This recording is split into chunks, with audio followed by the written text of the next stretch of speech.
All right, it's been 15 years in the financial advisory and retirement game, and I'm going to share with you the 5 biggest mistakes that people make when it comes to retirement.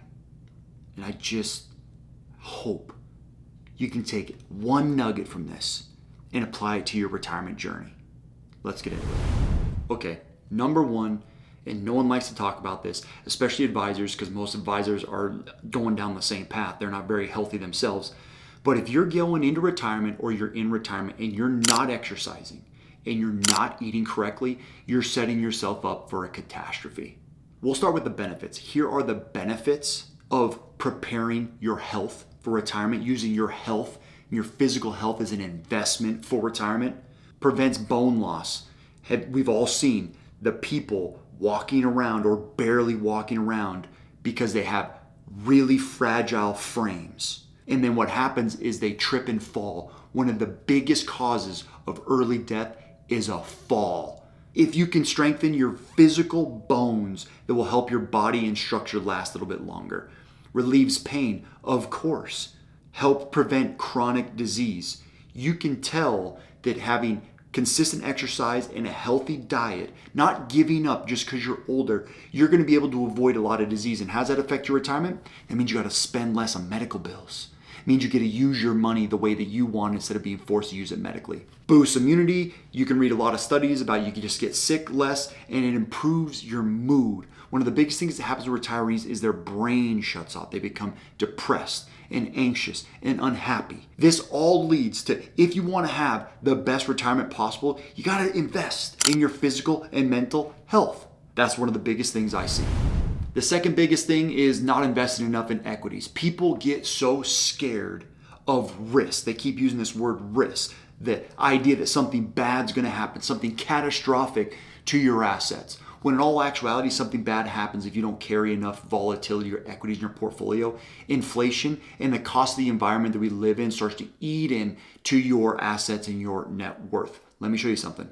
I know this might be tough to see, but let me show you a couple things. I'll discuss this. This came from an actual research report from David Blanchett. You can look this up yourself. I'll also link it below. But listen, if your time horizon in retirement, your lifespan is pushing, let's say 30 years, that's the average right here in the middle, and you have a 60-40 portfolio, the maximum real withdrawal rate is going to be about 5%. Not the 4% rule, add another percent on there, that's about 5% for 30 years.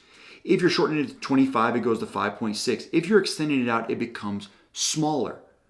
But if you expose yourself to a little bit more equities, you can boost your portfolio up to larger withdrawal rates. Now, you don't have to go 100% equities, but you can increase your withdrawal rate by exposing yourself to high quality diversified equities. Because over long periods of time, equities always do a great job. And what you're confusing with risk is just volatility. It's just price fluctuation. A drop in price is not risk. That's only risky if you have your money in a place that could drop in value and you need that money in the short term. That's where planning comes into play. Number 3 is retiring unprepared. That means not having a plan. Too often do I see people calling me up and they're at retirement's doorstep and they have no savings. They have no plan. They have no strategy, and their income is going to be limited. It's all too late. You need to prepare for retirement and put a plan in place. And even if you think you just got to retirement, managing what you have in accordance to the retirement plan is going to help you be far more successful. Don't just blindly walk into retirement because you're scared of financial advisors or you're scared of the market or you listen to too much news and it's terrifying. You say no one's going to have retirement. You cannot look at it. I always see people with plans having so much more success than people without plans. Let me show you something. If you don't have a plan and you're worried about funding your retirement, here's what it's going to look like. One, you're going to rely on Social Security. Most likely you'll have it, but maybe it won't be enough. But you're going to have to rely on Social Security. The next thing is you may have to downsize because your house is too expensive, the costs are too expensive, and you're going to have to sell it and go into a smaller house. Next, you might have to continue to work. So retirement isn't retirement, or you're working through retirement, in which case you're not retired. It's a conundrum. It's a catch-22. But you have to make sure that you have enough assets prepared so you don't have to go back to work. Unless you really want to. If it gives you purpose and you like to work and you want something to do, that's a different story. You'll have to do some funny things, like maybe you'll have to do a reverse mortgage on your home. That is something that can work and could be a good option, but maybe it's not ideal for you. There's a lot of really weird things that can happen or that you'll have to do if you don't have enough retirement savings or a plan.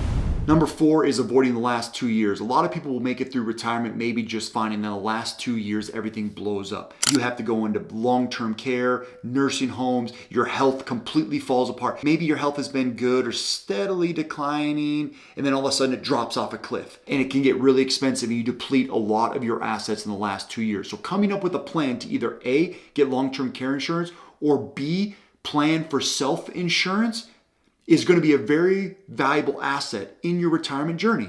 Let me show you something. So here's how you pay for long-term care. Personal funds. I told you can self-insure. This is a absolute possibility, especially with a lot of clients that I have where we're going to prepare to have a lot of assets towards the end of retirement to make sure to pay for any health costs. And if they don't end up using them, it just passes to heirs. Another option is government programs, but that's if you don't have much money. If you don't have much money, you can utilize a government program. But for the most people that work with me or want real help with their retirement, they're going to have some assets that they want to protect. And then kind of the biggest thing is long-term care, some sort of private financing. You can utilize long-term care insurance to be able to help you. And just to clarify, long-term care insurance does not mean you go pay for a nursing home. Long-term care insurance could be valuable just to get someone in your home where you don't have to leave the home. So that's a very valuable tool to help protect you and your family and your assets if that's what you choose to do. But make sure to factor in the last 2 years of your retirement. And then number 5, the biggest mistake I see people make is they spend too much. They spend way too much their assets. I showed you that chart earlier. You know what? Let me just go back to it. When I showed you here, I know it's kind of tough to see, but it is 60-40 portfolio, 60% equities, 40% fixed income. On average for 30 years, 5% a year is a pretty good amount. If you're spending 8 to 10% a year, you're severely diminishing your ability to spend throughout retirement, especially later retirement. You're sacrificing your future for the now. You may be able to do that if you prepare early on and accumulate extra assets for a higher distribution rate early. But if you don't adjust to new spending in retirement when you're not working, then you're going to have some substantial problems in making your portfolio last and you running out of money. You outliving your money, that's actually called longevity risk. So those are 5 of the biggest things I've seen in the past 15, 16 years. Retirement is a very unique proposition this day and age, and the only people that really thrive are the ones that are healthy and have done a good job accumulating assets and put a plan together to make sure that they can achieve the vision or the life that they want. If you need help or have any questions, this is what I specialize in, making sure to take what you have and delivering the best possible package right to your doorstep. Feel free to contact me below.